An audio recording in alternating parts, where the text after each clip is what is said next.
Présentation aujourd'hui du nouveau DJI Mavic 2 Enterprise dans sa version Advanced. Donc pour les petites présentations, donc je suis Maxence Trogneux de la société Abot, qui est la filiale professionnelle de Studio Sport. Je suis spécialisé dans le BTP, je suis géomètre de formation. Et donc c'est moi qui vais vous présenter aujourd'hui le nouveau drone Mavic 2 Enterprise Advanced. Donc au sommaire, je vous présenterai le drone et sa radiocommande. Nous verrons ensuite les capacités de sa caméra RGB, les capacités de sa caméra thermique, ensuite les accessoires avec lesquels il est livré et les accessoires donc, optionnels. Nous finirons par quelques cas d'usage dans différents scénarios et je finirai par lire vos questions et y répondre à la fin. Donc, voici le Mavic 2 Enterprise Advanced. On est sur un drone qui ressemble comme deux gouttes d'eau au Mavic 2. C'est normal puisqu'il en reprend la plupart des éléments, à savoir le châssis, la motorisation, les batteries, etc. Ce qui va changer, forcément, c'est sa nacelle. Nacelle qui embarque deux capteurs. Donc, on a un capteur RGB et un capteur thermique. Donc, je vais vous présenter ça vraiment en détail juste après. On est sur un drone compact, donc on reste dans la même gamme de poids que le Mavic 2, donc que ce soit Pro, Zoom, etc. Donc avec un drone qui fait 909 grammes, donc drone ultra compact, ce qui facilite énormément donc, son transport et son déploiement. Le déploiement prend moins d'une minute, hein. Il suffit donc de déplier les bras, déplier les hélices et on est prêt à décoller. On est sur une autonomie donc, de 31 minutes en vol. Donc forcément, cette autonomie sera un petit peu réduite quand on y ajoute les accessoires que je vous présenterai par la suite. On a, avec ce drone, donc, une portée de 6 km grâce à la technologie OcuSync.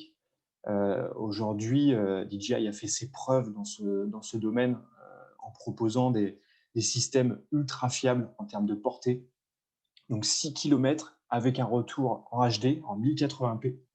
Donc ce qui le rend un petit peu unique sur le marché. On a vraiment quelque chose de super fiable. Et donc, vous pourrez opérer en toute sérénité avec ce drone-là. Autre gros avantage de ce drone-là, et pour le coup, encore une fois, comme ses prédécesseurs Mavic 2, on a une détection d'obstacles omnidirectionnelle. Donc vous en avez devant, sur les côtés, à l'arrière, au-dessus et en dessous. Donc il combine à la fois des capteurs de vision et des capteurs infrarouges.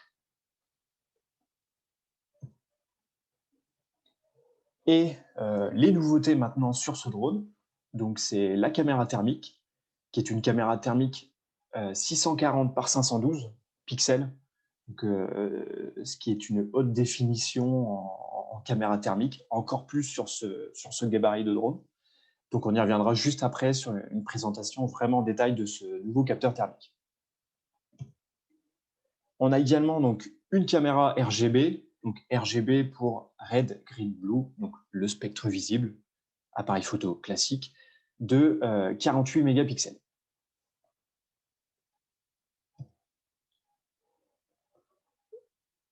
Le drone est équipé est capable de zoomer numériquement jusqu'à x32, ce qui permet d'aller chercher du détail dans le cadre d'inspection technique, par exemple. Et autre dernière grosse nouveauté sur ce drone, c'est le système RTK, donc optionnel, qui s'ajoute en tant qu'accessoire sur le dessus et qui permet d'atteindre une précision centimétrique pour différents types de missions. On y reviendra également juste après. Pour la présentation de la radiocommande, le Mavic 2 Enterprise Advanced n'est compatible qu'avec la Smart Controller de DJI. Donc c'est exactement la même Smart Controller que la gamme Mavic 2, étant donné qu'on utilise également l'OcuSync 2.0. Donc qui propose une portée de 6 km. Alors la portée de 6 km, petite précision, c'est en norme CE. parce que en normes américaines, etc., le drone et la radiocommande proposent une portée allant jusqu'à 10 km. Mais en norme CE, avec les puissances d'émission qui sont un petit peu inférieures à d'autres endroits dans le monde, on a déjà une portée de 6 km quand même. On a un retour vidéo donc en 1080p. On utilise l'application DJI Pilot qui est directement incluse à l'écran, à la tablette. Donc DJI Pilot permet le vol manuel et le vol automatique. Vous avez également sur cette radiocommande une sortie HDMI, ce qui peut être assez intéressant quand on veut extraire le flux vidéo. Cette radiocommande nous propose une autonomie de 2h30 et donc un écran de 5,5 pouces ultra lumineux, donc 1000 candela, ce qui est plus lumineux que les iPhones ou autres smartphones. Le gros avantage de cette radiocommande, c'est que vous n'avez qu'une seule chose à charger. Petite présentation de la caméra RGB. Donc, on est sur du 48 mégapixels, 6000 par 8000, avec un capteur CMOS de 1/2 pouces, qui propose donc un zoom numérique x32. On est sur un angle, donc on est sur du 24 mm en équivalent plein format, et qui nous permet de filmer jusqu'en 4K à 30 images par seconde.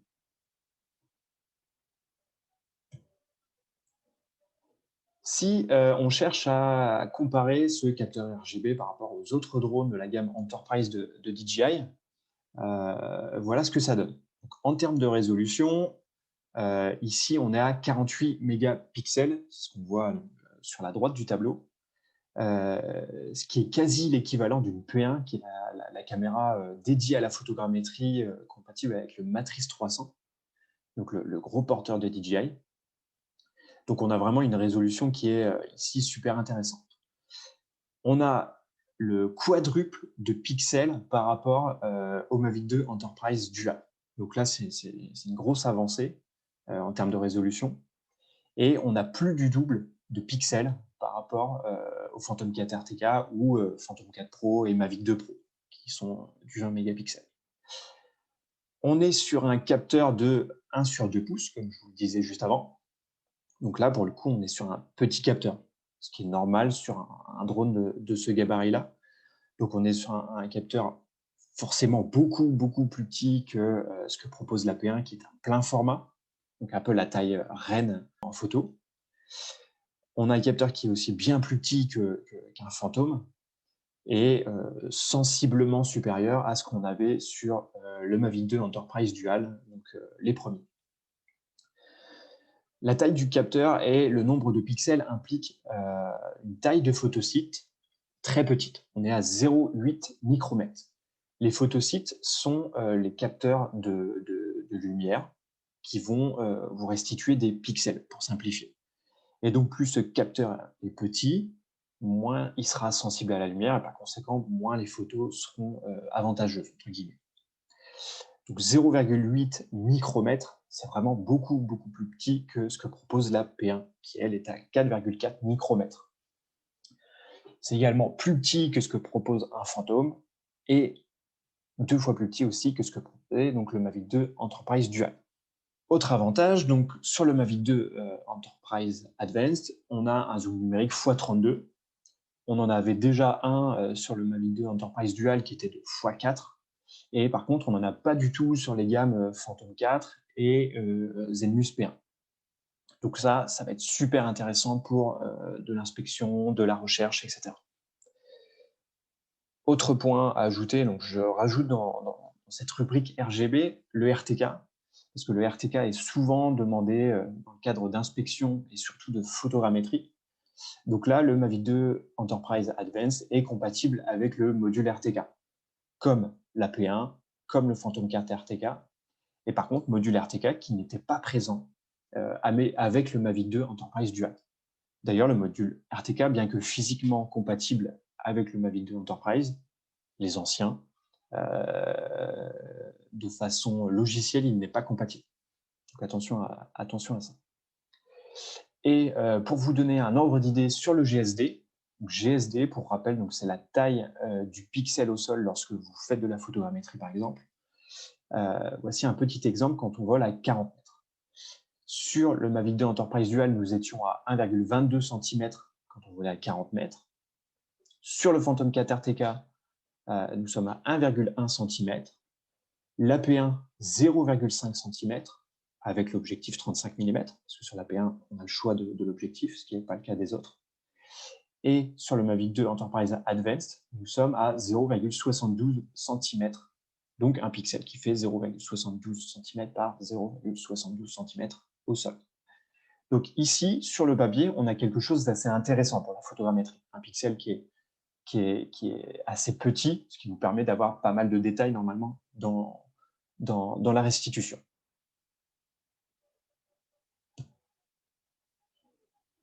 Mais voilà ce que ça donne dans la réalité.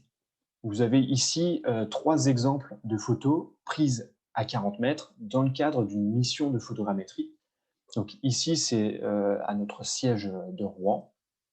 J'ai zoomé numériquement sur chacune des photos, Mavic 2 Enterprise Advanced, Phantom 4 RTK et Zenmus P1 avec l'objectif 35 mm. On voit qu'il y a pas mal de différences. Alors, entre le Mavic 2 Enterprise Advanced et Phantom 4 RTK, on est sur des choses plus ou moins similaires, malgré le GSD plus petit sur le Mavic 2 Enterprise Advanced. Tout simplement parce que les photosites étant plus petits, cela ne permet pas une bonne restitution, en particulier dans les surfaces lisses. On le voit un petit peu sur les zones de béton ou même sur les plaques d'égout qui sont un petit peu bruitées. Là où le Phantom 4 RTK s'en sort beaucoup mieux. Et l'AP1, la différence est encore plus flagrante, parce que là, tous les détails sont hyper bien restitués, malgré les zones d'ombre qui, généralement, mettent à défaut les capteurs dans ces missions de photogrammétrie. Je vais vous montrer après ce que donne la restitution. Donc, après restitution avec le logiciel Pix4D Mapper, qui est un logiciel bien connu des photogrammètres, un des logiciels les plus connus pour faire de la restitution 3D, voilà ce que donnent les résultats. On a à gauche le Mavic 2 Enterprise Advanced, au milieu le Phantom 4 RTK et à droite l'AP1 avec le 35 mm. La différence parle d'elle-même, hein, vous le voyez.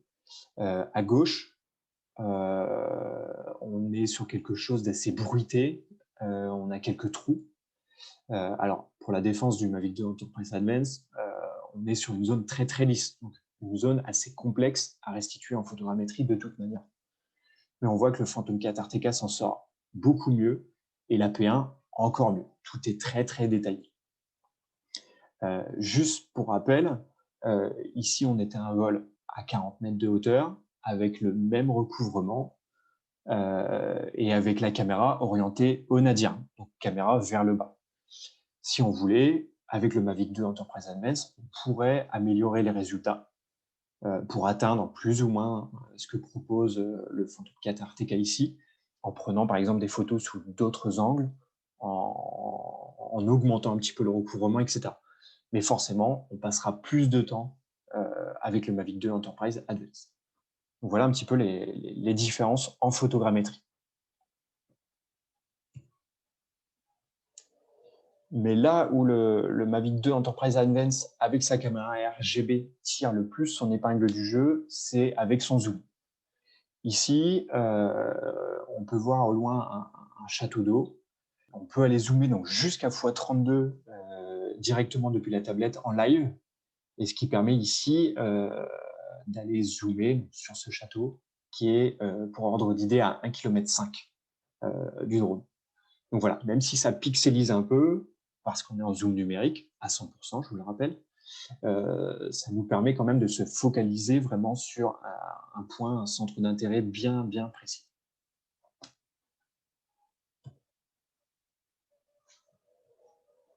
Passons maintenant à la caméra thermique.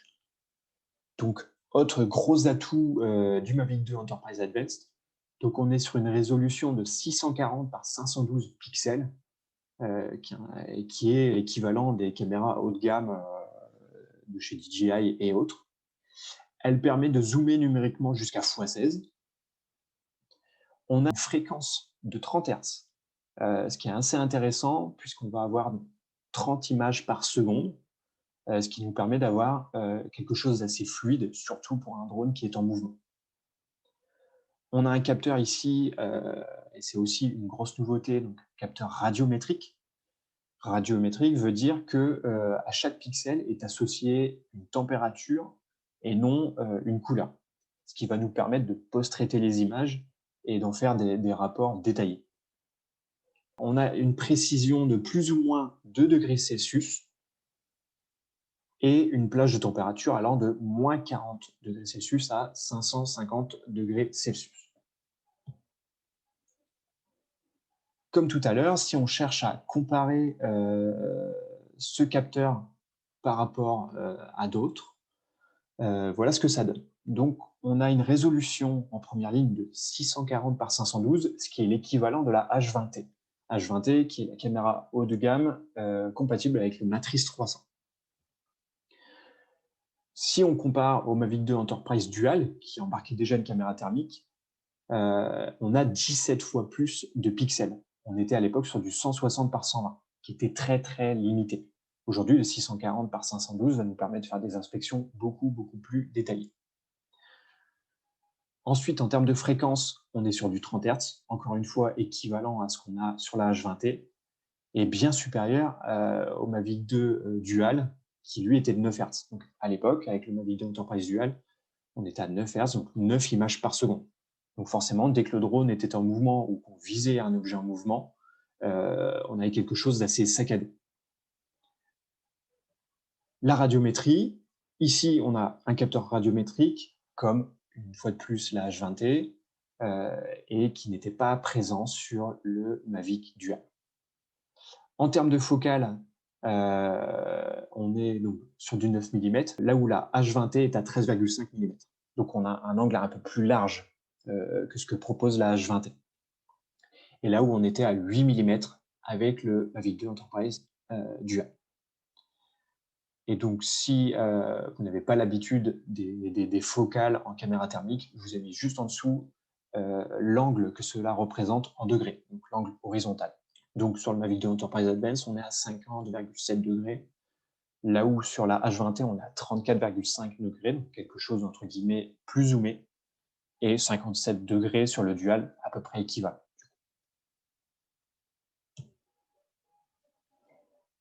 Donc voilà l'illustration de la différence entre le Mavic 2 Enterprise Dual et le Mavic 2 Enterprise Advance. Donc là,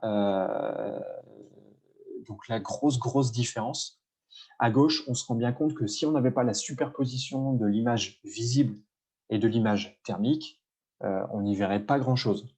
Là où à droite, avec le modèle Advance, on voit bien tous les détails alors qu'on est à 100% en imagerie thermique. On voit même ici le drone, donc le Mavic 2 Dual, qui a pris cette photo donc, au même moment. Donc voilà, grosse différence entre les deux. Pour rappel, c'est 17 fois plus de pixels que le précédent Dual.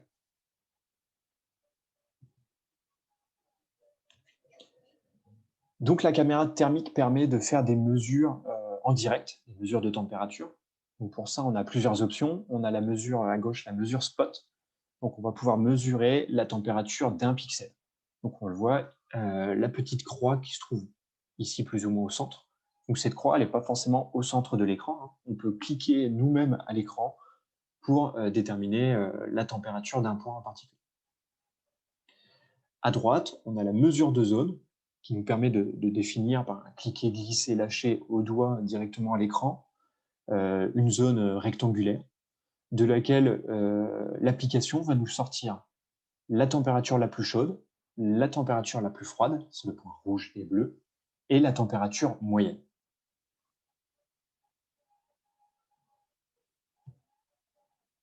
On a une autre possibilité d'affichage, c'est le mode split, le split mode. Ce split mode nous permet de voir à l'écran de façon simultanée le retour vidéo de la caméra thermique et le retour vidéo de la caméra RGB. Le but étant de pouvoir comparer les deux visions pour comprendre ce qui se passe en thermique. Si on détermine, si on détecte un défaut, une surchauffe, un point chaud en particulier, on peut l'analyser en RGB juste à côté. Donc voilà, le passage d'un mode de vue à l'autre se fait simplement avec ce que vous avez sur la gauche, les boutons visibles, pour avoir 100% de la vision classique, IR pour avoir la vision thermique, et donc le split pour passer à ce mode-là.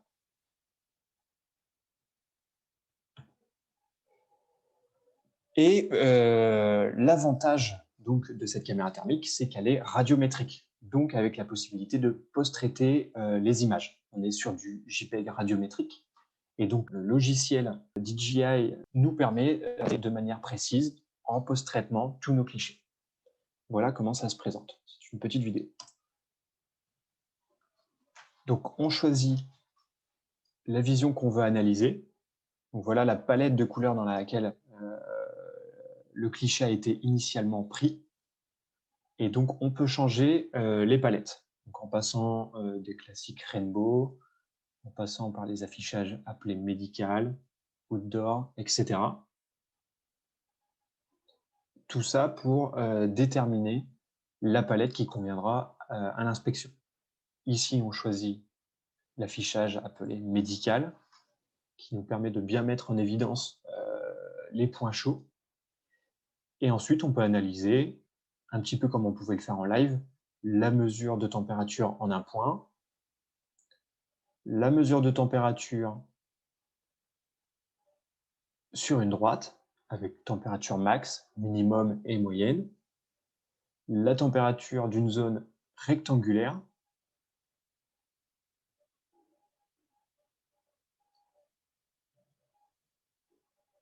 les températures d'une zone circulaire,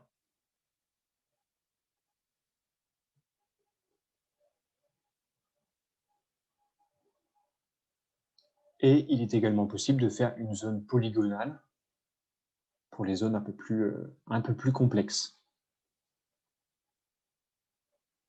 Voilà pour les quelques options. Ça peut aller un peu plus loin que ça, forcément. Vous pouvez choisir l'émissivité de ce que vous visez. Vous pouvez choisir la distance à laquelle vous êtes de l'objet, etc. pour pousser un peu plus votre inspection. Derrière ça, vous pouvez sortir un rapport qui ressemble à ça. Donc voici le rapport issu de ce que je viens de vous montrer en vidéo. Donc un rapport au format PDF sur lequel il nous rappelle toutes les différentes zones qu'on a analysées.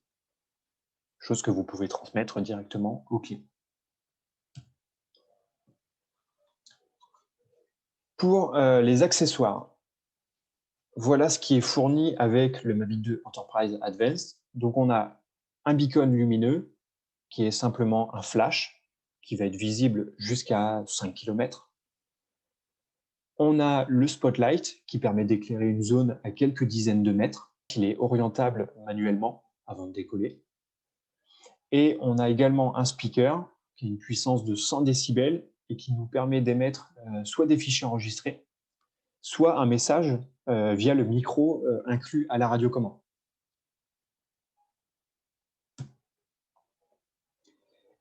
Et autre accessoire, cette fois-ci non fourni et compatible uniquement avec le Mavic 2 Enterprise Advanced, c'est le module RTK. Le module RTK permet d'atteindre une précision centimétrique et compatible avec les abonnements RTK, comme peut l'être Orphéon, par exemple. Ce ne sera pas compatible, attention, avec une DRTK2, ni possibilité de faire du PPK. C'est uniquement abonnement NRTK. Comme vous l'avez vu, ce n'est pas en photogrammétrie que le drone est le meilleur. Donc, ce système RTK va surtout servir quand vous faites des inspections, par exemple à proximité de lignes électriques, pour pouvoir reproduire un vol de façon ultra précise et aussi en évitant les interférences, parce que le système RTK sera plus robuste que le GPS classique du drone.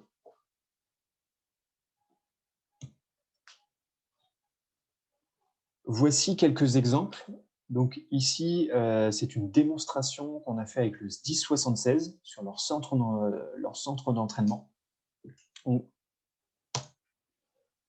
Voilà un peu ce que ça donne. Donc le split mode qui nous permet de zoomer, jusqu'en x16. Et vous le voyez ici, ce qui est pas perceptible à droite est perceptible à gauche grâce à la vision thermique.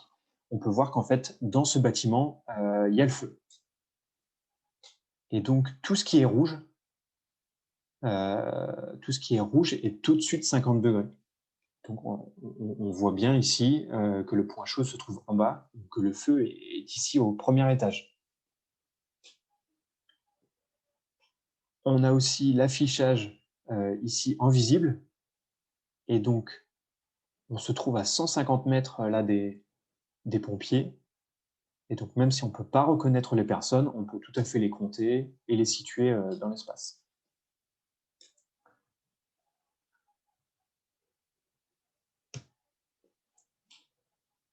Voici un autre exemple, cette fois-ci avec un test qu'on a fait avec Enedis Picardie. Donc là, cette vidéo va mettre en évidence les capacités du zoom dans le cadre d'une inspection. Donc ici, on peut zoomer soit avec la molette physique de la radiocommande, soit directement à l'écran. On peut également recentrer la vision et donc on peut aller chercher du détail. Donc même si le zoom x32 est un petit peu pixelisé, on peut être dans des zooms intermédiaires pour éviter d'approcher le drone des endroits un peu dangereux comme ici.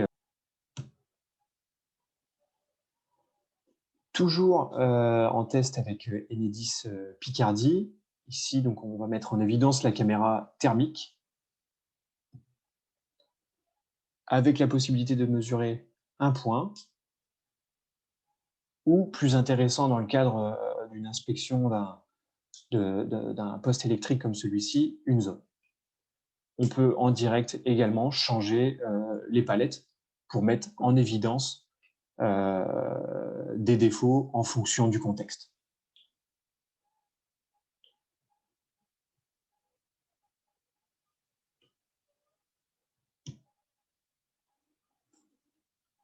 Voilà autre chose qui illustre justement un défaut sur un appareil électrique. Donc on voit à gauche que la caméra thermique met en évidence une surchauffe en un point sur la ligne, surchauffe qui ne serait pas visible uniquement avec une caméra classique RGB. Donc là, ici, les techniciens peuvent prendre les dispositions nécessaires pour faire une réparation ici. Voilà, donc pour finir, on va finir sur le prix et homologation, etc. Donc le drone est disponible à partir de 5 000 € hors taxe. Donc ça comprend tout ce que vous voyez sur la droite. Donc une valise étanche de transport, le drone, une batterie, les 3 accessoires, beacon, spotlight et speaker, un petit capot, la radiocommande, les câbles, hélices et chargeurs. Le module RTK, lui, est disponible à 500 € hors taxe. Donc, c'est une option supplémentaire. Pour la partie homologation, donc, le drone est utilisable tel quel en scénario S1 et S3 de la catégorie spécifique.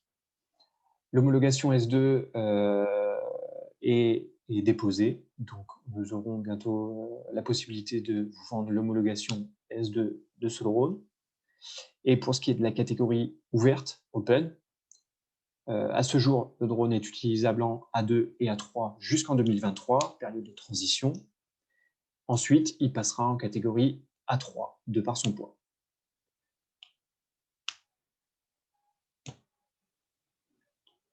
Voilà, merci de votre attention. Donc vous l'aurez compris, hein, c'est un véritable couteau suisse, ce drone, compact, avec caméra thermique, caméra visible. Parfait pour les missions d'inspection, de surveillance, sécurité, etc. Un peu moins en photogrammétrie, vous l'avez vu, hein, c'est pas un drone qui est dédié à ça, il faudra mieux privilégier un Phantom 4 RTK si vous vous orientez vers la photogrammétrie. Mais c'est un très, très bon couteau suisse pour l'industrie. Je vais maintenant passer aux questions-réponses directement dans l'onglet questions-réponses. Première question. Est-ce que le Mavic 2 Enterprise Advanced est certifié CE? Alors, il n'a pas de certification CE, la nouvelle certification CE. Il est bien CE sur les puissances d'émission, etc. Sinon, il n'est pas CE encore sous le drone. Il va falloir patienter encore un moment pour connaître la position de DJI et de l'EASA là-dessus. Deuxième question, zoom optique. Alors non, ce drone n'a pas du tout de zoom optique, c'est uniquement du zoom numérique. Ensuite, photosite très petit, quid de la photo en basse luminosité? Alors vous l'avez vu dans les quelques exemples, je pense, de ce webinaire, on voit forcément qu'en basse luminosité, quand on a du contraste, ombre-lumière en photogrammétrie en particulier, on est sur quelque chose forcément moins bon que les plus gros capteurs comme le Phantom ou encore plus avec la P1. La résolution de la thermique 640 par 512 est-elle bien avant tout un traitement par logiciel? Non, pas du tout. Ici, le Mavic 2 Enterprise Advanced est bien un capteur 640 par 512. Ce qui n'était pas le cas. À l'époque, on avait le Mavic Dual qui proposait en sortie du 640 par 512, qui était un upscaling du 160 par 120. Et ici, on a bien un capteur 640 par 512. En thermique, existe-t-il encore deux modes low et high gain? Oui, tout à fait. On a le mode low gain et high gain. En thermique, quelle est la marge de précision annoncée par DJI? La précision annoncée par DJI est de plus ou moins 2 degrés Celsius. Donc attention, ici, c'est une précision de température émise. Il faut bien faire attention à l'émissivité de ce que vous visez. L'émissivité ne sera pas la même sur un corps humain que sur un métal comme l'acier. Donc attention à ça, c'est vraiment température, faire attention à l'émissivité. En thermique, existe-t-il encore le mode MSX et quels sont les thermogrammes de base? Alors malheureusement, le MSX n'est plus disponible sur celui-ci. C'était disponible avant sur les caméras développées par FLIR, mais c'est plus disponible ici. On a le mode split mode qui remplace. Qu'est-ce que l'abonnement NRTK? Alors l'abonnement NRTK, c'est un abonnement comme propose Orphéon. C'est un abonnement généralement mensuel ou annuel que vous payez pour vous connecter à une autre station et réceptionner les corrections de coordonnées.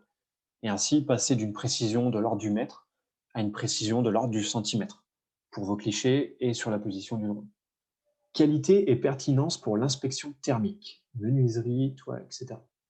Alors pour l'inspection thermique, là on est sur quelque chose de très qualitatif, hein. Le rapport qualité-prix est vraiment bon.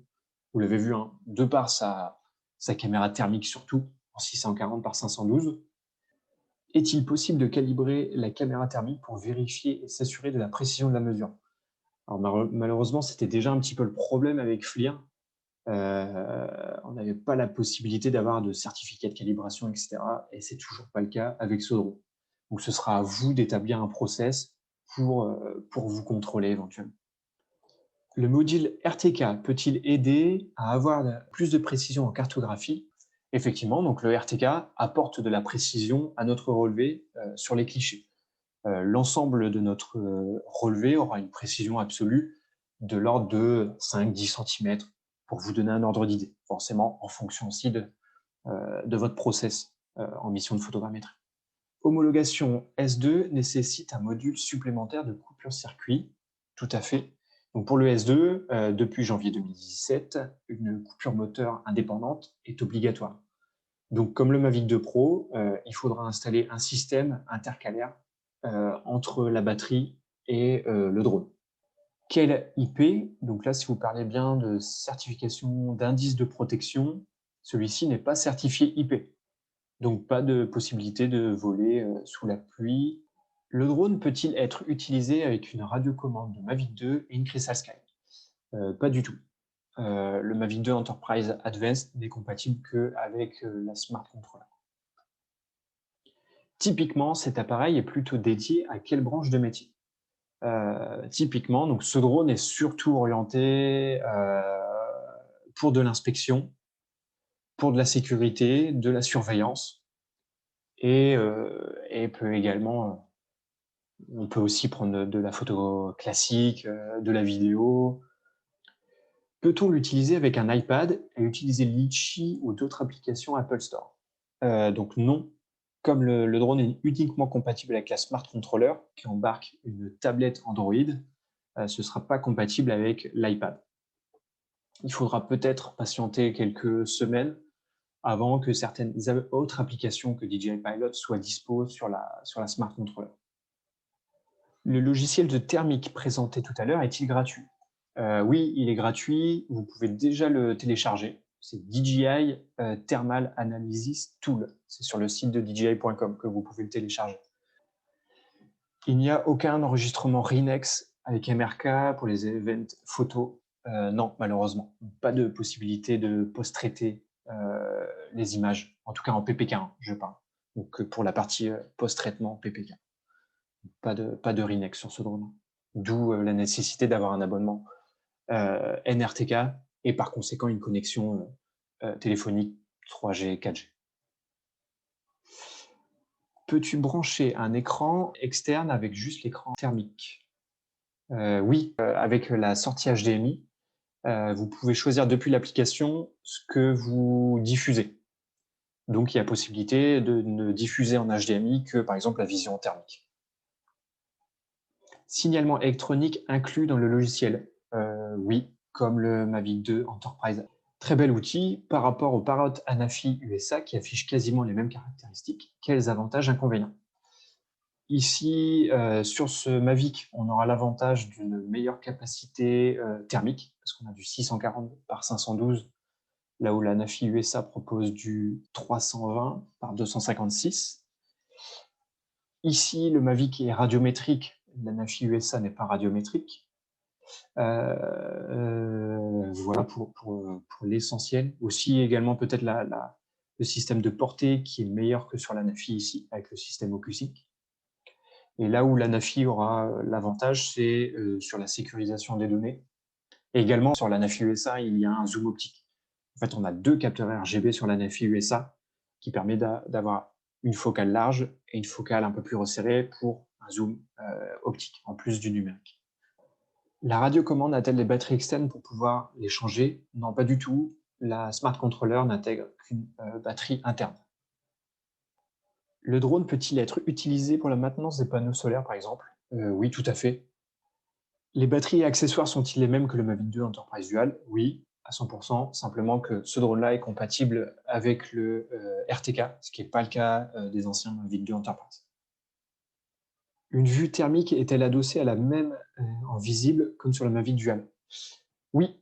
Alors, effectivement, bonne question parce que je ne l'avais pas précisé, mais dès que vous prenez un cliché ou une vidéo, vous enregistrerez la vue RGB en DNG et en JPEG, plus le RJPEG donc, thermique, plus éventuellement, si vous êtes en mode split, une image avec la caméra visible et la caméra thermique. Tout ça est enregistré en même temps. La caméra est-elle vendue seule? J'ai déjà un Mavic 2 Enterprise, juste pour savoir si c'était interchangeable. Non, c'est pas possible étant donné que les firmware internes des drones sont différents, donc ce sera pas compatible. Toujours pas de GS Pro pour la Smart Controller Android. Non, GS Pro aujourd'hui n'est compatible que sur iPad. L'obturateur est-il mécanique? Non, il est électronique. La radiocommande Smart Controller n'est pas une Smart Controller Enterprise comme le Matrix 300. Non, pas du tout. En fait, la Smart Controller, c'est de l'OcuSync 2.0. Donc ici, c'est ce qu'on utilise. Là où la Smart Controller Enterprise, c'est de l'OcuSync Enterprise, compatible avec Matrix 300 uniquement aujourd'hui. Quid de la compatibilité avec Pix4D? Aujourd'hui, si vous parlez de Pix4D Capture, c'est pas compatible avec la Smart Controller. Par contre, vous pouvez tout à fait utiliser DJI Pilot pour prendre vos clichés et ensuite Pix4D Mapper pour vous servir de ces clichés pour la modélisation. Le module RTK est donc inutile si on n'a pas d'abonnement NRTK. Oui, il faut un abonnement NRTK avec le module. Merci à tous et à bientôt.